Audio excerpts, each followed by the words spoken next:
lekin biz u haqida o'ylamaganmiz. Endi mana shu yatishdi deydi, ya'ni yakka tadbirkorlar mana shu avtosalonlar ochyapti. Xo'p, avtosalonni ochyapti. Nima uchun borki nazoratga olmaydi? Men ham hozir shunday imkoniyat bo'lib qoldi.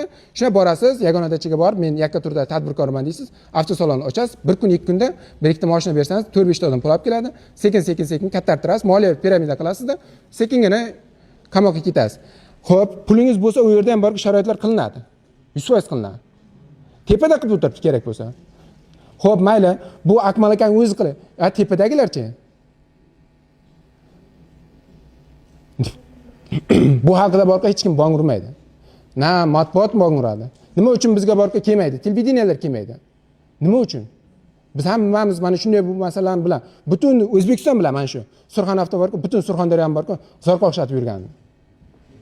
Lekin hech kim aytmaydi. Biz to'g'ridan-to'g'ri hozir mana shu masalalar ham hammasi borqa prezidentga chiqsin deyapmiz. Yo'q, mana to'g'ridan-to'g'ri borish imkoniyati bor. Masalan, men o'sha akani tanisam, to'g'ridan-to'g'ri aytish imkoniyatim bor-ku.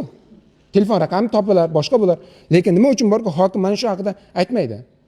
Hokim aytsa bo'ladi-ku, prokurorga yoki ichki ishlar vaziriga, bosh prokurorga, DXX rahbar bor, davlat xavfsizlik xizmati.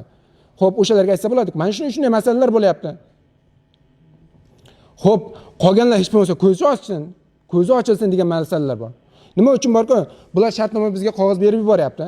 Shartnoma qog'ozida kompensatsiya pul to'lash haqida aytilyapti. 120 kun deyapti. 120 bank ish kuni borki 6 oyga to'g'ri keladi. Bank ish kunlari